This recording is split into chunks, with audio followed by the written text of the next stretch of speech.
السلام عليكم، مرحبا بكم معايا من جديد. ان شاء الله تكونوا كامل بخير وعلى خير.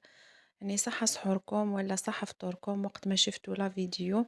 اليوم كما راكم تشوفوا جيتكم فيديو جديد خاص بطبق الدجاج والشامبينيون.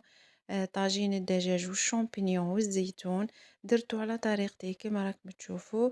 يعني خرج ما شاء الله الشكل نتاعو، وايضا اللوغو نتاعو هذاك المرق كيف ما يجي خاطر.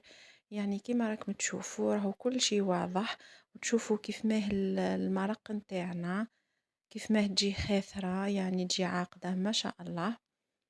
أيضا المذاق نتاعو جا هايل. نمروا مع بعضنا نشوفوا المقادير وطريقة التحضير.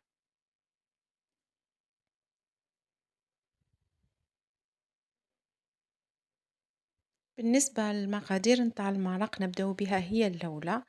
هنايا درت زوج ملاعق نتاع زيت وقطعة نتاع دجاج. درت نصف بصلة كنت ربيتها، ودرت 3 فصوص ثوم. ضفت معاهم ملعقة نتاع مارغرين ديما، 3 حبات نتاع هيل فلفل أسود، شوية كركم، وشوية فقط نتاع ملح قرصة فقط، وتوابل الدجاج. وعندي الزنجبيل.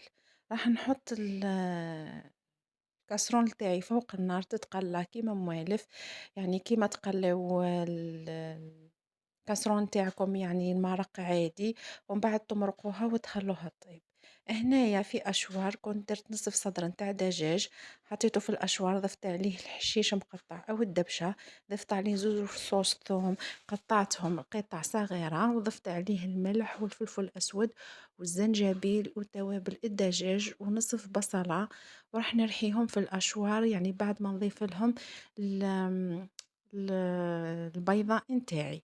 هنايا بعد ما رحيتهم مليح، جبت هذو ليمون اللي خارجين جدد، يعني يديروا فيهم لي طرطولات.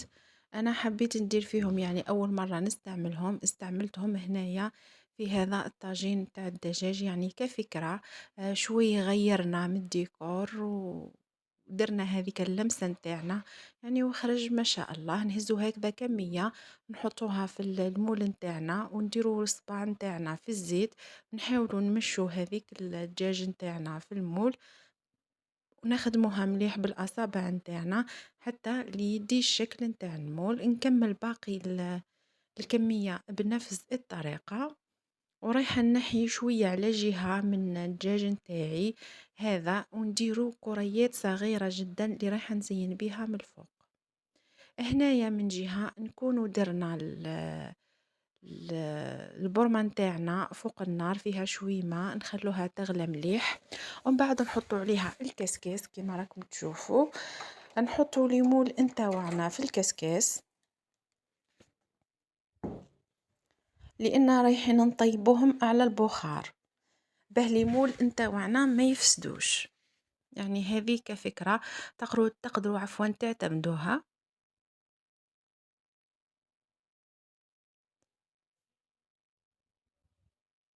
هنايا راح نحطهم فوق البرمة نتاعي يطيبوا على البخار، ومن بعد نروحوا نشوفوهم. هنايا من بعد ما طابولي على البخار راح نحيهم بكل سهولة. هاو كي شوفوا كيف ما يتنحى، يعني ما يلصق ما والو، يعني ما تخافوش منه. بهذه الطريقة نديمولي كامل الحبات نتاوعي بنفس الطريقة،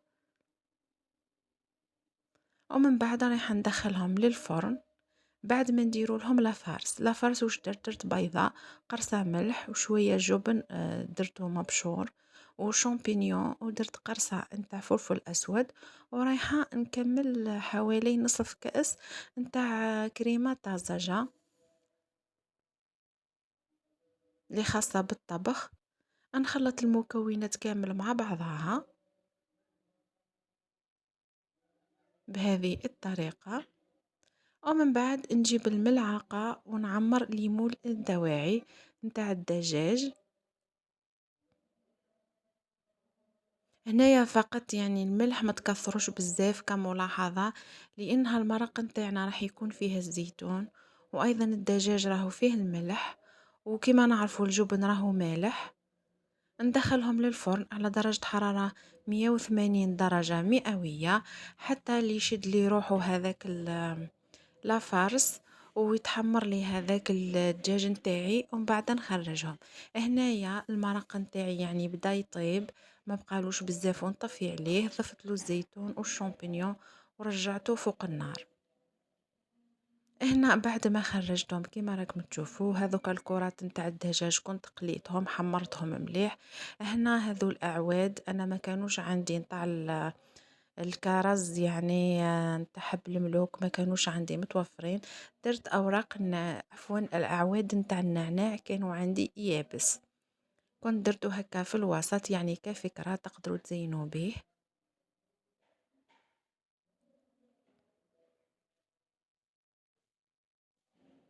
هنايا هذه الحبة والله ما حبت ترفد بلاصتها إلا ما بدلتها. وهذا هو التزيين نتاعي اللي درته من الفوق، ومن بعد رايحة نفرغ عليه المرق نتاعي. وهذه هي المرق نتاعنا، الطاجين نتاعنا نتاع نهار اليوم، طاجين الدجاج والشامبينيون. ان شاء الله ينال اعجابكم، يعني وصفة ما شاء الله، المذاق نتاعها هايل، وايضا الديكور نتاعها بريزونطابل ويحمر الوجه. ان شاء الله تجربوه وتعطوني رايكم فيه. ما تنسونيش يعني بلايك وتعليق مشجع وابوني، يعني انا رايحه نقدم لكم الافضل مادامكم تشجعوني، ونحتاج لدعمكم واستمراركم يعني بتشجيعكم للقناة باه نقدم لكم الأفضل. وصلنا لنهاية الفيديو، إن شاء الله نتلاقاو في فيديو جديد إن شاء الله. تبقوا على خير وصحة فطوركم وصحة سحوركم، ومع السلامة.